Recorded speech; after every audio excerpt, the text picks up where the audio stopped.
Breaking news, যেই 5টি টিকা ছাড়া আপনি সৌদি আরবে ঢুকতে পারবেন না। তো সৌদি আরবে গত 14ই জানুয়ারি গণস্বাস্থ্য মন্ত্রণালয় গভর্নমেন্ট থেকে যেই খবরটা প্রকাশ করে, আসলে আমি দ্বিধাদ্বন্দ্বের মধ্যে ছিলাম, তো সেটা যাচাই বাছাই করেই আপনাদের সামনে হাজির হয়েছি। আসসালামু আলাইকুম, প্রবাস থেকে আমি আমিনুল চলে এলাম গুরুত্বপূর্ণ মেসেজ নিয়ে। কারণ সৌদি আরবে প্রবাসীদের জন্য এটা একটা মহা বিপদ আমি মনে করি। কিছুদিন পর পর এরকম খবর প্রকাশ করে সৌদি, তো সেই ক্ষেত্রে দেখা গেছে সাধারণ প্রবাসীদের জন্য কিন্তু অনেক বড় একটা বিপদ বা মহা ঝামেলা বলতে পারেন। কারণ গত 14ই জানুয়ারি যে খবরটা প্রকাশ করছে স্বাস্থ্য মন্ত্রণালয় থেকে, সৌদি আরব গভর্নমেন্ট থেকে, আসলে আমি শোনার পরে দেখার পরে আমি দ্বিধাদ্বন্দ্বের মধ্যে ছিলাম। তো সেই ক্ষেত্রে আমি এটাকে যাচাই বাছাই করে এবং কি সব কিছু জেনে শুনে তারপরে আমি আপনাদের জন্য আজকের যে মেসেজটা, যে ভিডিওটা অত্যন্ত গুরুত্বপূর্ণ, সাথে থাকবেন, মিস করবেন না। কারণ সৌদি আরব প্রবাসীদের জন্য এই 5টা টিকা বাধ্যতামূলক করেছে। এখন বলতে পারেন যে বাধ্যতামূলক করছে এটা সবার জন্য কিনা, কিন্তু বর্তমান সময় অনলি হজ যাত্রীদের জন্য এটা করেছে।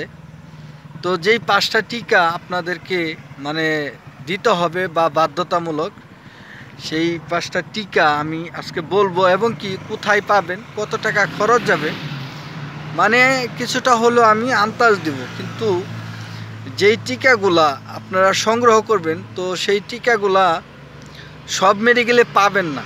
তো যে কয়েকটা মেডিকেলে পাবেন আমি কিছু তার লিস্ট তুলে ধরব। আর হচ্ছে যেই টিকাগুলা, যেই 5টা টিকা না হলেই নয়, যেই 5টা টিকা আপনাকে বাধ্যতামূলক করতে হবে, সেটা হলো চলতি বছর কিন্তু উমরা হজের জন্য, উমরা হজ যাত্রীদের জন্য চলতি বছর এই বছর রানিং। তো এই চলতি বছরে আপনাদের এই 5টা টিকা হজ যাত্রীদের জন্য প্রথম অবস্থায় এটা বাধ্যতামূলক করেছে। সেটা হলো প্রথম নাম্বার 1 হচ্ছে মেনিনজাইটিস, যে ভ্যাকসিনটা মেনিনজাইটিস। এরপরে হচ্ছে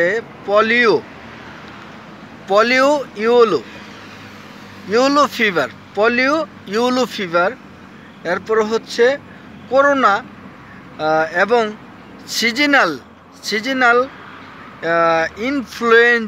ইনফ্লুয়েঞ্জারের মতো রোগের টিকা বাধ্যতামূলক করেছে।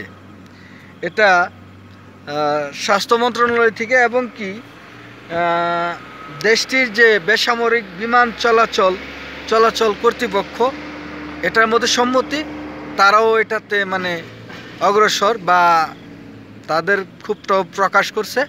তো সেই ক্ষেত্রে আপনি এই 5টা টিকা আপনাকে বাধ্যতামূলক নিতে হবে। করোনার যে 3টা 2টা সেই হিসাব করে, এবং কি ছোট বাচ্চাদের ক্ষেত্রেও কিন্তু এই যে পোলিও যে দেওয়া হয়, এই পোলিও কার্ড শো করতে হবে। তো এটা আমি মনে করি যে প্রবাসীদের জন্য এটা বিশাল একটা মহাবিপদ।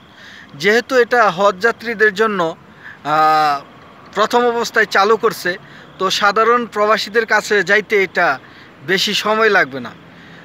এটা সাধারণ প্রবাসীদেরও দেখা গেছে যে 2-1 দিন পর এই নিউজও আসবে যে সকল প্রবাসীদের জন্যই এটা বাধ্যতামূলক।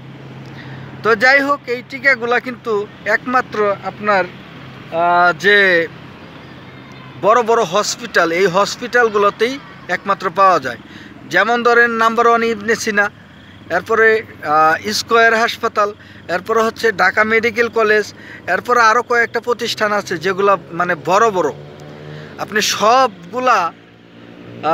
সবগুলা মেডিকেলে কিন্তু এগুলা পাবেন না, আর এটা অ্যাভেলেবেল না। তো আমি এই 2-3টার নাম বললাম, আপনারা আরও জানার চেষ্টা করবেন। তো সেই ক্ষেত্রে দেখা গেছে যে এইখানে আপনার একটা সাধারণ প্রবাসীর এই টিকা 5টা নিতে গেলে বা ডাক্তার খরচ মিনিমাম আপনাকে 5-6 হাজার টাকা লাগবে। তো এটা মহা ঝামেলা না? আর হচ্ছে বিশেষ করে হচ্ছে এগুলা খুঁজতে হবে, এগুলা বের করতে হবে। তো এখন তো দালালের অভাব নাই, যেখানে 4-5 হাজার টাকা লাগবে সেখানে আরও 2,000 মানে দালালদের জন্য লাগবে। তো যাই হোক, আসলে আমি মনে করি সৌদি আরবে কিছুদিন পর পর নতুন নতুন নিয়ম করে বা নতুন নতুন কানুন চালু করে, ভাই তাদের কানুন তো মানতেই হবে। আর যারা হজে যাবে তাদের তো হজ করতেই হবে, তাই না? তো সেই ক্ষেত্রে আমি মনে করি এটা একটা বিশাল একটা ঝামেলা, এবং কি আমাদের সাধারণ প্রবাসীদের জন্য এটা একটা মহাবিপদ। তো আশা করি আপনারা বুঝতে পারছেন টিকা সংক্রান্ত ব্যাপারটি আমি ছোট্ট করে বলার চেষ্টা করলাম। যদি ভিডিওটি ভালো লাগে তাহলে অবশ্যই লাইক, কমেন্ট, শেয়ার করে পাশে থাকবেন, এবং কি আমাদের চ্যানেলটি সাবস্ক্রাইব করে বেল আইকনটি দিয়ে দিবেন।